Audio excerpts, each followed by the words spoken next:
బాగు చేయడానికి ఇంతకాలానికి నేను ఒక మహనీయుడిగా ఈ దేశంలో, ఈ రాష్ట్రంలో, ఈ ప్రపంచంలో ప్రయాణిస్తున్నప్పుడు ఏం చేస్తున్నారు మీరంతా?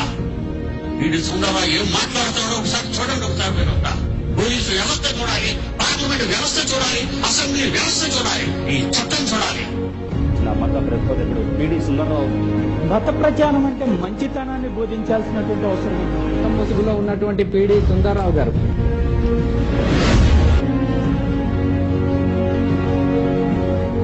బైబిల్ మతమా? ఎవరన్నా పిచ్చాడు బైబిల్ మతం అని?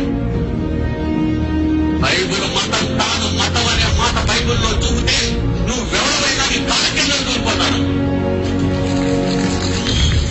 క్రైస్తవ్యం మతం కాదు, మార్గం. నేనే మార్గం అన్నాడు యేసు ప్రభు. నేనే మార్గం అన్న యేసుక్రీస్తు మాట్లాడి క్రైస్తవ్యం మతం కాదు, మార్గం. రాజ్యాంగాన్ని కించపరిచిన భాస్కర్ సుందరరావును అరెస్ట్ చేయాలని డిమాండ్. భారత రాజ్యాంగాన్ని కించపరిచిన సుందరరావును కఠినంగా శిక్షించాలని, అన్యాయాలు, అక్రమాలు, అక్రమార్జనకు పాల్పడకూడదు, రాజ్యాంగాన్ని కించపరచకూడదు, రాజ్యాంగాన్ని కించపరుస్తూ వివాదాస్పద వ్యాఖ్యలు చేశారు.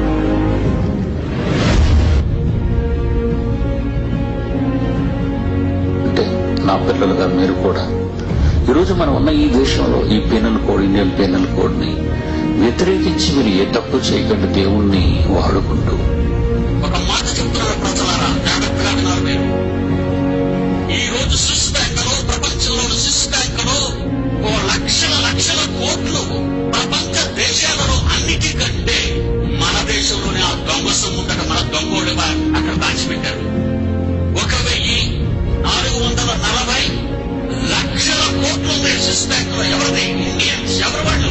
వాళ్ళని మంత్రి మనీయులు, పార్లమెంటేరియన్స్, ఎమ్మెల్యేస్, ఎంపీస్. వీళ్ళు ఓటు వేసి గెలిపించుకోవాలి. వీళ్ళంతా వీరికి ఓటు వేసి గెలిపించారు.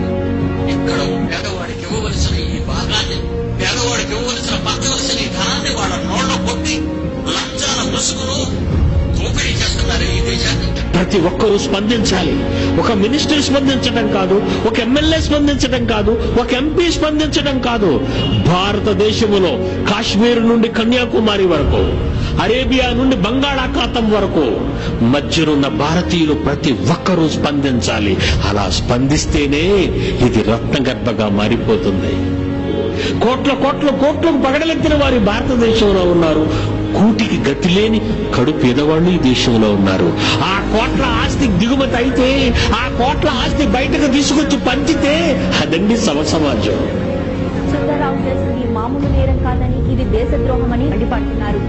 ఈ దేశంలో ఉంటూ ఎక్కడి తిండి తింటూ భారతదేశాన్ని కించపరిచారు.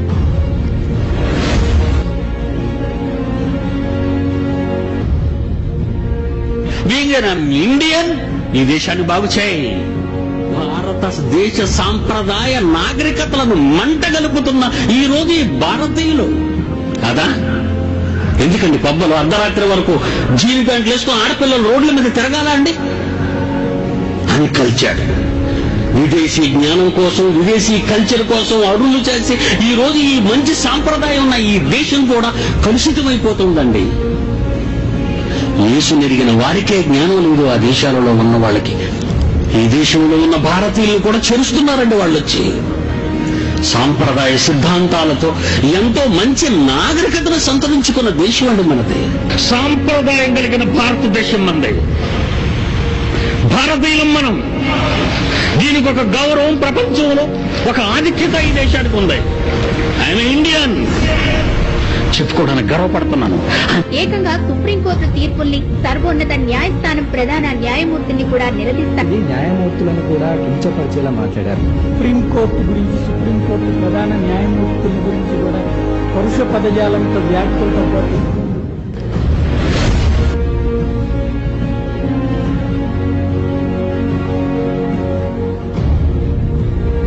దేవుని పిల్లలు దేవుని వైపు మళ్లించడానికి వారు చేసిన తప్పు. అది ప్రధానమంత్రి చేసిన, ప్రెసిడెంట్ ఆఫ్ ఇండియా చేసిన చెప్పక తప్పదు. సుప్రీంకోర్టులో 3 న్యాయమూర్తులు కూర్చొని ఒక తీర్పు ఇచ్చారు. మీ అందరికీ తెలుసు. పెళ్లికి ముందు శృంగారం తప్పు కాదు ఏమన్నారండి? పెళ్లికి ముందు శృంగారం తప్పు కాదా? శృంగారం, పెళ్లికి ముందు శృంగారం తప్పు కాదా? మరి పోలీసులు ఎందుకు లాడ్జీల మీద రైడ్ చేస్తున్నారు?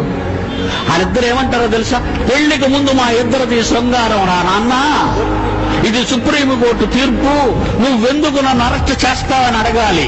అవునా? రాజ్యం తప్పు చేసిన బుద్ధి చెప్పాలి. వాడు ప్రధానమంత్రి అయినా, సుప్రీంకోర్టు ప్రధాన న్యాయమూర్తి అయినా తప్పైతే చెప్పాలి నిలబెట్టి.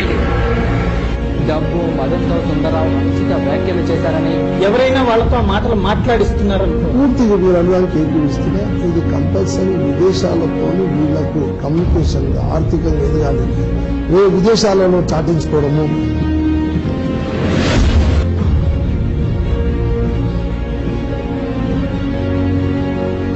లేదు నాకెక్కడది డబ్బు, ఎక్కడ దొంగిలించాలా లేక అమెరికా వాడిని అడుక్కోవాలా, ఆస్ట్రేలియా వాడిని భిక్షపడగా. ఒక ఇండియన్ గా, భారత పౌరునిగా నాకున్న స్వాతంత్ర్యం ఏంటో తెలుసా? ఎప్పటికైనా ప్రపంచ దేశాలలో భారతదేశమే గొప్పదని నిరూపించి చూపిస్తాను. నా దేశ గౌరవాన్ని నేను నిలబడతానే తప్ప తలక మాసిన వాళ్ళులా విదేశాల మెట్ల మీద, గుడి మెట్ల మీద కూర్చుని అడుక్కు తినేవాడిలా అడుక్కునేవాడు కాడు పిడి సుందర్రావు. అమెరికా డాలర్ కి, ఇంగ్లాండ్ పౌండ్ కి, జర్మన్ మార్క్ కి లొంగిపోయేవాడు కాదు పిడి సుందర్రావు. మహాజ్ఞానానికి ప్రతినిధి భూమి మీద. డబ్బు కమ్ముడిపోతే ఎందుకండి ఆ జీవితం? సుందరం అంటే విదేశానికి సొమ్ము పంపుడుపోయిన తగాకోతులు కానీ నేను ఎవడి డబ్బుకి ఆశపడని సింహాన్ని నేను, ఎవడు విదేశీయులు పారేసే ముష్టి కోసం ప్రజల మధ్యకి వచ్చేవాడు కాదు నేను. భారతీయ citizen of senior citizen in India. 3 ఏళ్ల క్రింద వరకు నేనున్నది ఒక కమ్మల పాక, రేకుల గుడిచే. 59వ ఏట వరకు నేను మహాశ్రమలు అనుభవించానండి వీళ్ళందరి చేత, ఈ లోకం చేత. ఇప్పటి వరకు నాకు శ్రమ లేనండి. ఇప్పటి వరకు సమాజంలో జరుగుతున్న అన్యాయాన్ని కళ్లకు కట్టినట్టుగా చూపించి వ్యవస్థ ఎందుకు పతనమవుతుందో అని దేవుని మాటలు ప్రత్యక్షంగా మీకు వినిపించినందుక నాకీ శిక్ష. నా తండ్రి కోసం నేను మరణించాలి. ఒక ఉద్యమాన్ని ప్రారంభించేనా నా ప్రాణం పోగొట్టుకోవాలి. అందరూ నా దగ్గరికి వచ్చి మీరు ఇలా మాట్లాడుతున్నారు, మీకు భయం లేదా అంటే, దేనికి భయం? పరలోకం రాకపోతే భయం, దేవునికి వ్యతిరేకంగా ఉంటేనే భయం, మంచికి విరోధులైతే భయం.